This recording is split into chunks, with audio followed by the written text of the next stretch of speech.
Okay, yeah. So I was telling you about a post on X.com by Jonathan Haidt about how there's, another study and more evidence about how smartphones are making us dumber. And yeah, and it reminded me of this quote from Rousseau, and I posted it on X. So this is back in the 1700s. He died before the 19th century. But the more ingenious are our tools, the cruder and more maladroit our organs become. By dint of gathering machines around us, we no longer find any in ourselves. So, yeah, I was telling you just about how this part in the book, which is about education, where he like raises this imaginary pupil, who's like supposed to be like a regular boy, not like a genius or anything.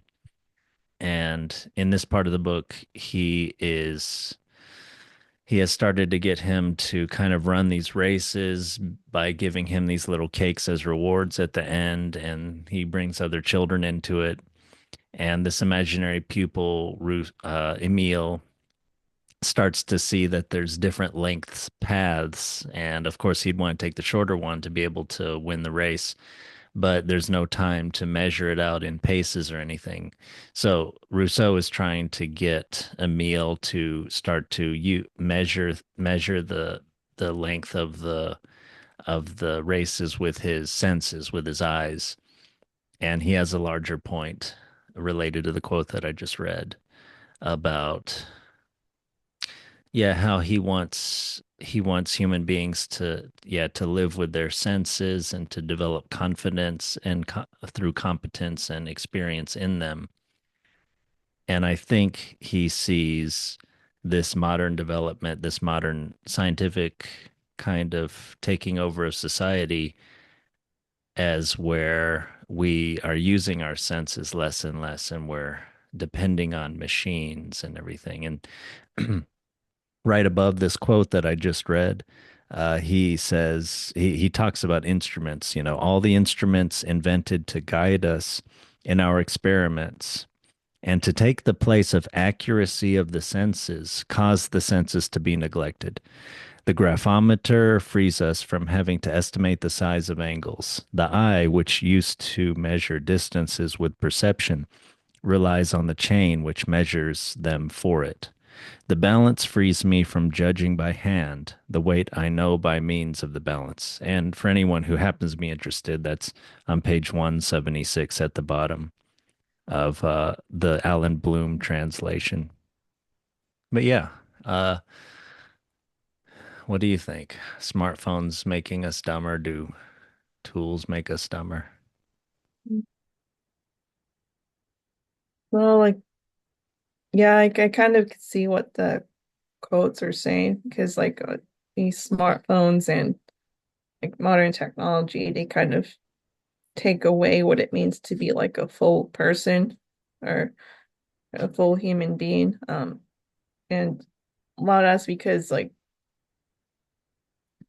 like a full human being is kind of in touch with the natural self, and the Yeah. natural self is kind of like the rest of the animals out in nature. Like we, use our senses, but we also have the gift of also having like our minds too. So Yeah, that's what reflection. makes us like a full human. Mm. But then like this technology, kind of yeah, like it's saying like it takes away the use of our senses and our minds and puts us in a place where we don't even we aren't even able to like trust.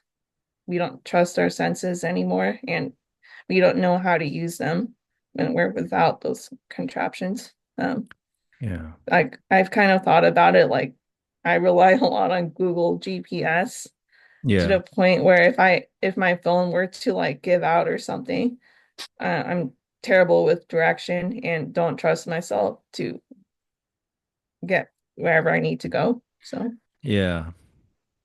but Yeah. oh, sorry to interrupt. No, no, no, you Um, didn't. But it wasn't long ago though when humans were able to like look at maps or look at the stars and know where they needed to go. So it's a huge downfall. We think about what our ancestors were known to be able to do. Yeah. Yeah. Yeah, but do you think you'd be willing to try to go without the GPS and start to use your mind again? Yeah, like I've done it in small ways. So um when I need to reroute, I kind of use common sense sometimes Good, because I know if I keep going left or whatever, I'll go back, kind of go in the same general direction. So good. And yeah, yeah, you I've can done it eventually sometimes. like start to Yeah. learn the area better that way. Yeah. Through So I mean, I think one thing, and Rousseau talks about this, that we use technology so we don't have so we can do things most efficiently, which partially means not making mistakes, but mistakes are an essential part of learning anything, aren't they? I think they are, right? yeah. Is there anything that mistakes aren't essential? Because when you make a mistake, like you remember that much more than like when things went smoothly, you know? Mhm. Yeah. And if they, yeah, yeah, I think that's one thing. Yeah. Like with my students, I tried to, yeah, get this idea in there and I tried to, yeah, I don't want them to have the idea like the point was to be perfect, like on a paper or something, on an essay. The point is to learn how to do better and to something about learning the material better, balanced with self-expression, balanced with like work-life balance, in that greater context, balanced with moral considerations, like and that brings it back to technology and AI and everything, students using that to cheat and all that.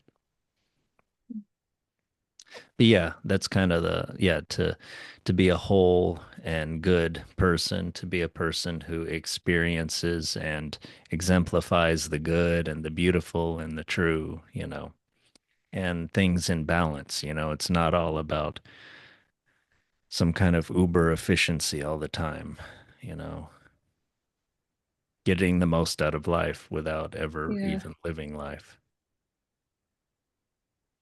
Yeah. It seems like this high efficiency kind of often means like not thinking or using our senses anymore, which is, and Yeah. it's kind of really hard to kind of think of something that can be highly efficient, but without kind of dulling our use of senses or mind at the same time. Yeah. What exactly are you thinking?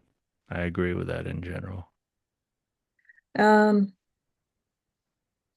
well, yeah, just look again, just generally just technology again, because it's highly efficient, but a Mm. lot of that kind of involves kind of removing the person from it. So Yeah.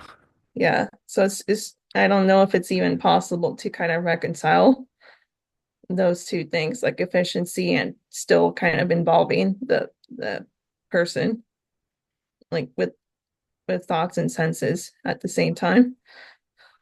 Yeah. I tend to think efficiency is mostly, I mean, you do want to be effective in life, right? And you don't necessarily, and you don't want to have to learn to reinvent the wheel every time you do something. It is good to learn some procedures and everything, in every aspect of life. What am I trying to say? I mean, yeah, again, this is from Rousseau. There's some quote that I can't quote, but he talks about how human beings like they life is short and human beings make it so because we are always shuttling from or we're always going from one goal to the next and we're never like just enjoying the whole process. And yeah, one wants to not waste time, but one and to get things done that one needs to, but yeah, to not it's like the way you do it is important to not rush through it, and so to where you're not mindful of what is happening when you're doing it. How do you find that balance or something? Do you deliberately, you mentioned using GPS a little bit less. Do you try to, in conversations with like clients or with people, like do you try to not be too much of a problem solver or something like that sometimes, you know?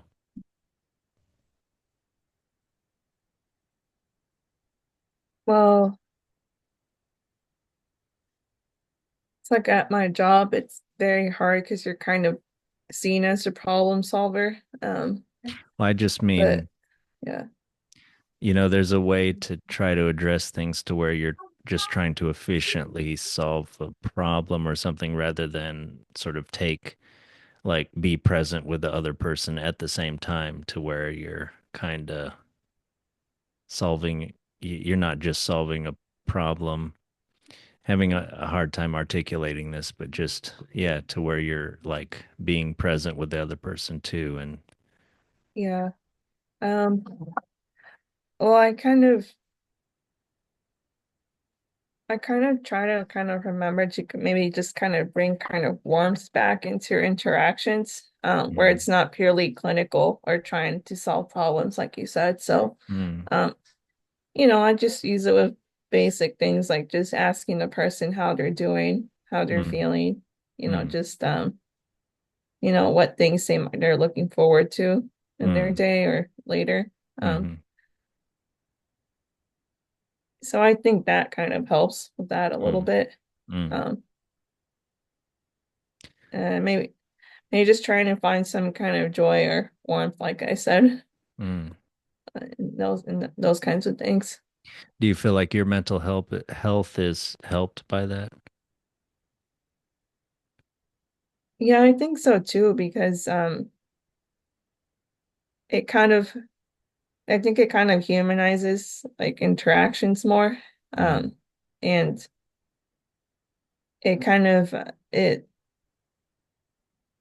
helps like I think develop like relationships more.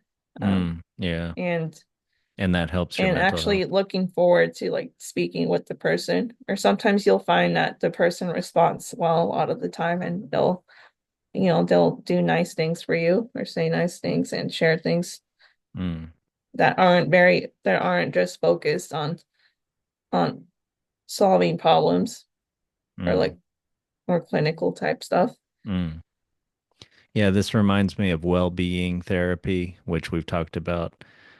Uh, one component of which is just expressing gratitude briefly but genuinely with eye contact and with emotion and everything, like just at a store or something like that. Yeah.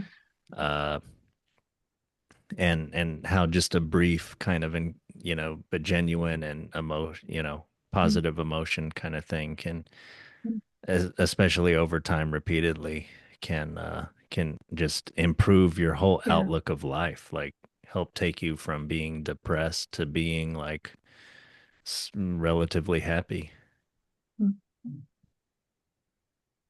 By the way, do you try those well-being therapy things anymore? So I sometimes do, but I tend not to.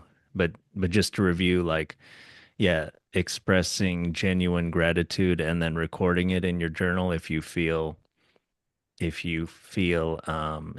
connection.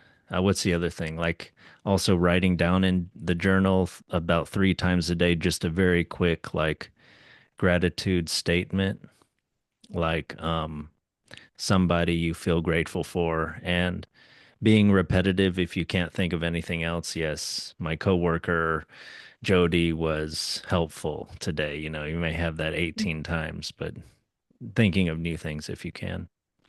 And there was one other component. I forget what it was, but do you remember, Um, or do you ever I think it practice was the well-being I therapy? That's easy to look up for people anyway. yeah, like I haven't really written down stuff for a while, but I think I have had moments where like I try to remember gratitude, like you said, with like simple things with coworkers, Mm, and things I appreciate that they do. mm, They're like, so mm. yeah, well, like I haven't like actively been doing those exercises in particular. I think like I'm kind of mentally kind of finding those opportunities sometimes. Mm. Have you felt the difference in your outlook from these types of things? Oh yeah, like I feel better about my day, so Yeah, it me does too. help It and really more does make a optimistic. difference. Yeah, yeah, exactly. Yeah, that's that outlook dimension of your brain. Yeah. Yeah, and like less focused on like the things I don't like about my life. So it Yeah, kind of makes yeah, them seem smaller and not so yeah, significant anymore. yeah, exactly. Yeah, I was starting to get negative today, and then, partially through meditation, I think, just kind of saw it as just thoughts and like, okay, what is what is happening right now? uh, those negative thoughts and all the ramifications and everything. And then, but what is happening right now? Well, uh, I can decide to do one of a few different things. Like I can continue on this path. I can try to go to another mental path. And then it's just like, well, I have this much time left in the day. I'm situated here. I have these things to do and just do the next thing and try to yeah, and it just worked. I mean, I just was like calm and fine after that. Like I still had some of the re- excuse me. I still had some of the residuals of that thinking, but very little and not long. And yeah, I just kind of went on and didn't have a bad day or a bad hour at all. Yeah. Yeah, I think that well-being therapy is very useful. But going back to the topic of yeah, of us basically getting dumber from smartphones, us getting more maladroit from our technology, from us losing the machines in our body by using machines, by employing machines outside our body. You have more thoughts about this? I mean, he talks also, yeah, how science should be taught very slowly to people. Now, of course, this is also philosophy, so it's not necessarily directly applicable. But basically, yeah, he has his student, his ideal student, like learn, learn science slowly by sort of making his own instruments. And just the point is that just yeah, you should keep the whole person kind of connected to all their senses and to their rationality. You don't want to start substituting for their discovery and understanding and developing judgment. You don't want to start substituting for that books and instruments and things, you know.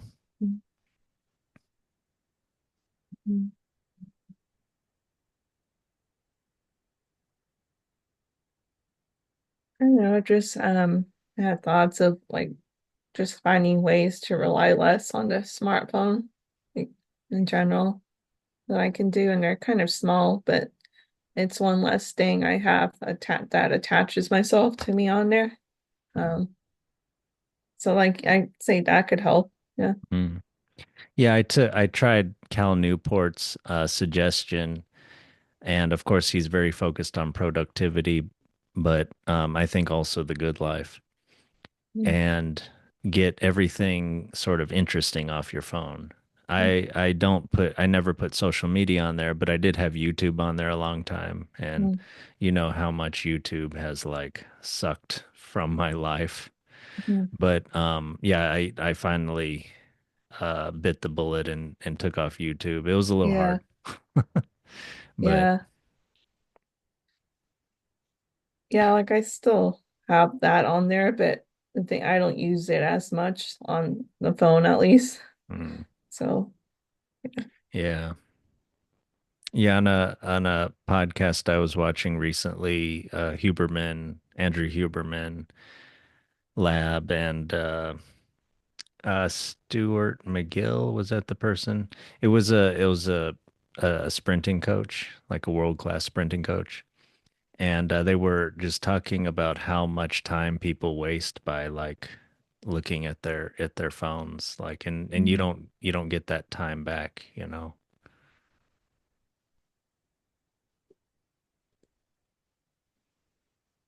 Okay, yeah. So maybe later on we'll talk about just how we refine our sort of uh physical and mental tools. One interesting thing we didn't talk about is the mental tools, the psychotechnologies and things, um, psychological technologies. John Vervaeke talks a lot about these, like how, like writing supposedly was an invention that helped people to learn to reflect eventually by seeing their thoughts like later on about them. They started they can kind of see themselves more objectively and start to maybe see more clearly how they can deceive themselves just like others can deceive you. You can deceive yourself, or you can be deceptive. You can, you know, start reflecting on things more, and other psychotechnologies.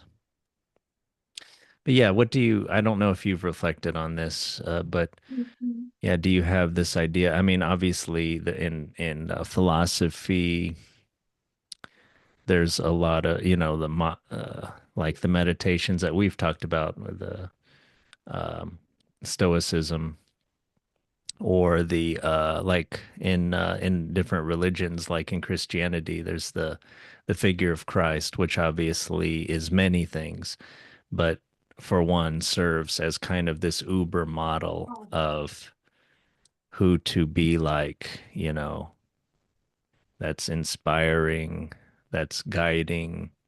And he said a lot of like deep sorts of, you know, paradoxical almost kinds of things for you to kind of meditate on, you know, to help guide you. But well, yeah, before we go, what do you think of any of these kinds of mental things that can help you or that do Well, help you? well, like I just kind of had this general thought that a lot of those things that you mentioned are like about really engaging the senses in general and mind. Um, so like with the paradoxes, of course, those are going to get people thinking, Right, using as their mind opposed to more. like a simple kind Yeah, of maxim or something. Although a yeah, maxim can also, it can be something that reverberates in your head. But yeah, anyway, yeah, it's not it's different anyway, right? yeah. And of course, with meditation, it's about being in touch with the moment, with the senses, and whatever thoughts you might be having. So I think a lot of these things are kind of maybe help counterbalance with what technology has been doing to us. Which So is the it's they're less like, engagement, yeah, which is funny because the industry uses that word to try to measure how yeah, much are we're like in focused on it. But yeah, it's a different type of engagement. You're talking about more active, yeah, as opposed yeah, to like kind of passively watching videos or playing yeah, games or something. yeah. Yeah, so I kind of view those as like the counterbalances to like the what technology is tends to do at as it is now to Mm, like the our senses. So yeah, I think mm, they're kind of a good way to kind of keep those healthy and in check mm. with us. Yeah. Yeah. Isn't that a lot of the best way to health too, and to longevity, is to stay active? I Mm. sometimes wonder if having recorded music is generally better or worse because, you know, before maybe we had to like play music to hear music. And that's of course much more active and of course good for your Yeah. emotion regulation and probably many other things. Yeah. Anything else that that kind of helps you? Is there a maxim that you live by, or like a paradox that you turn over in your head? I know we do. I think these Grimm brothers stories and other, mythological and other stories, I Mhm. think internalizing kind of is good for people. I don't know. Seems good for me.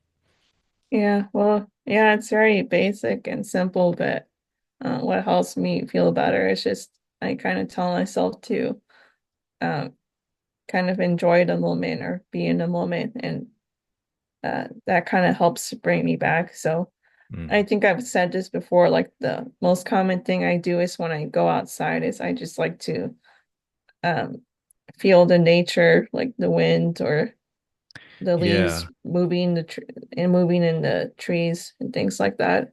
And Yeah. that does help me feel better in the moment. So Yeah. Yeah. yeah, Yeah, it's the opposite of self-conscious. Like you're yeah, pretty much a part of the whole thing.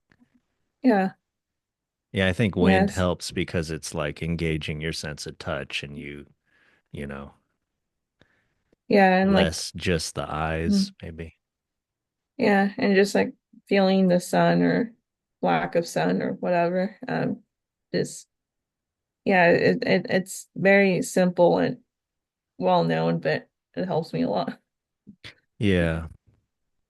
Yeah, that reminds me, I think I told you I heard Jordan Peterson say that there is no difference between self-consciousness and experiencing negative emotion. And yeah. Yeah, I think times of great joy, flow and all that, yeah, you're not conscious. Yeah, I mean you're not self-conscious. Yeah. Yeah, I think the more blunt version of what I'm saying is just touch grass. Yeah. Yeah.